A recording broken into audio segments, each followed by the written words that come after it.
బాబు surety బాదుడు guarantee అనే రీతిలో కూటమి ప్రభుత్వ పాలన సాగుతోందని ఉప ముఖ్యమంత్రి పవన్ కళ్యాణ్ పర్యటనతో అసలు కూటమి నాయకుల మధ్య సఖ్యత ఉందా అనే అనుమానం సామాన్య ప్రజలకు కలుగుతోందని వైసీపీ కాకినాడ జిల్లా అధ్యక్షుడు కురసాల కన్నబాబు అన్నారు. ఈ సందర్భంగా ఏర్పాటు చేసిన మీడియా సమావేశంలో కన్నబాబు కూటమి ప్రభుత్వంపై తనదైన శైలిలో ప్రశ్నల వర్షం కురిపించారు. అభివృద్ధి జరగాలంటే విజన్ ఉన్న చంద్రబాబు నాయుడు కావాలని జనసేన బీజేపీ కలిసి ప్రజలను మోసం చేసి అధికారంలోకి వచ్చి 5 నెలలు కాకముందే ప్రజలపై అనేక రకాలుగా బాదుడు కార్యక్రమం చేపట్టారని ఆరోపించారు. విద్యుత్ ఛార్జీలు పెంపు దానిలో భాగమే అని, బాబు షూరిటీ గ్యారెంటీ ప్రారంభమైందని విమర్శించారు. సాక్షాత్తు రాష్ట్ర ఉప ముఖ్యమంత్రిని రాష్ట్రానికి సంబంధించిన పోర్టులోకి రానివ్వటం లేదని అన్నారంటే కూటమి ప్రభుత్వంలో ఏం జరుగుతుందని అనుమానం ప్రజల్లో మొదలైందన్నారు. కాకినాడ పోర్టులో ఎవరైనా తీవ్రవాదులు వస్తే ఎవరు సమాధానం చెబుతారని సాక్షాత్తు ఉప ముఖ్యమంత్రి స్థాయిలో ఉన్న వ్యక్తి అనడం ఆయన ప్రభుత్వాన్ని ఆయనే ప్రశ్నించుకున్నారని ఎద్దేవా చేశారు. ఏదేమైనా రాష్ట్రంలో ఎక్కడ ఏం జరిగినా తమ నాయకుడు జగన్మోహన్ రెడ్డిపై నిందలు వేయడం మాత్రం మానుకోవాలని హితో పలికారు. అడపాదడప పోర్టులో బియ్యం ఎగుమతుల్లో అక్రమాలు నిరోధించడానికి ప్రభుత్వం చర్యలు తీసుకుంటుందనేది వార్తల్లో చూస్తూ ఉన్నాం. దానిలో భాగంగానే సివిల్ సప్లైస్ కార్పొరేషన్ నుంచి ఆ శాఖ నుంచి చెక్ పోస్టులు పెట్టారని, సీజ్ చేసిన బియ్యాన్ని కూడా సివిల్ సప్లైస్ ఆధ్వర్యంలోనే అక్కడ నిల్వ చేశారని ఇవన్నీ కూడా మేము చూస్తున్నాం మీడియాలో. సడన్గా మళ్ళీ నిన్న ఒక 5-6 రోజుల నుంచి అనుకుంటా మళ్ళీ ఈ వార్తలన్నీ కూడా వస్తూ ఉన్నాయి.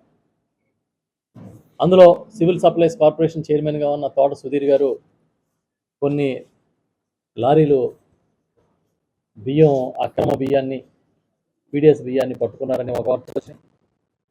అవి కూడా నుంచి వస్తున్నాయని చెప్పినట్టుగా చూశాను.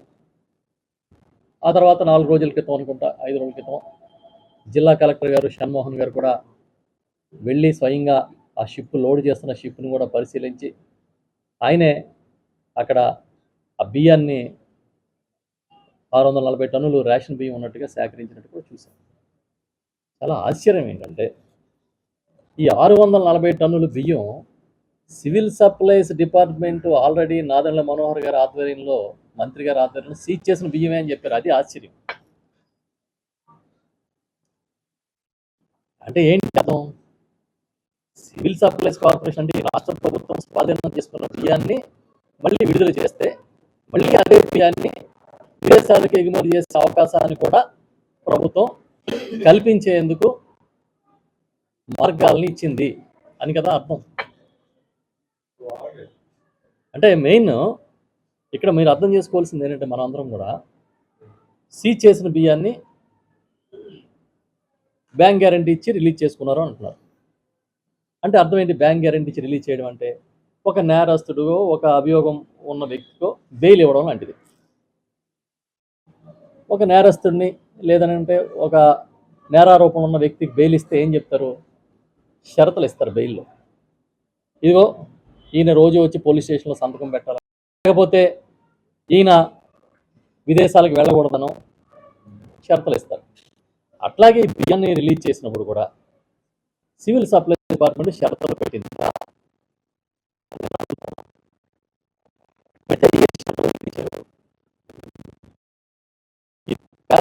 బియ్యాన్ని ఎగుమతి చేస్తున్నారు అన్నప్పుడు మీరు బ్యాంక్ గ్యారెంటీ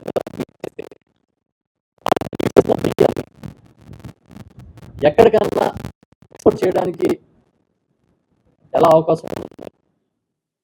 మీ దగ్గరే దొంగ సొత్తు దొరికినప్పుడు మీ దగ్గరే ఆపాలి కదా.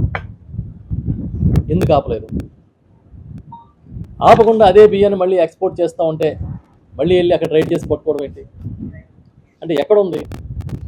ఎవరి మధ్య ఈ ఒప్పందాలు ఉన్నాయి? అధికారులు ఏం చేస్తారు? ఎక్కడ ఏ పోర్టల్ లేని విధంగా మీరు అక్కడ 2 చెక్ పోస్టులు పెట్టారు. ఈ 2 చెక్ పోస్టులు కూడా సివిల్ సప్లైస్ డిపార్ట్మెంటే పెట్టింది. మరి ఈ చెక్ పోస్టులు దాటుకున్న బియ్యం మళ్ళీ లోపలికి ఎలా వెళ్ళినాయి?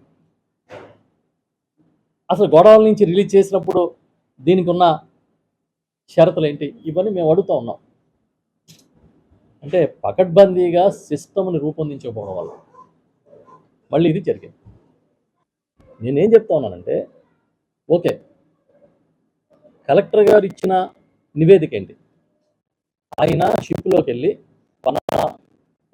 L1 ఏదో షిప్, స్టెల్లా L1 అనే షిప్లోకి వెళ్ళి ఆయన స్వయంగా చూస్తున్న ఫోటోలు చూసాం, వీడియోలు చూసాం, మీడియాలో అంతా వచ్చింది.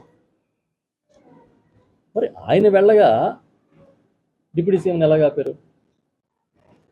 కానీ ఈ ప్రభుత్వంలో ఏం జరుగుతుంది?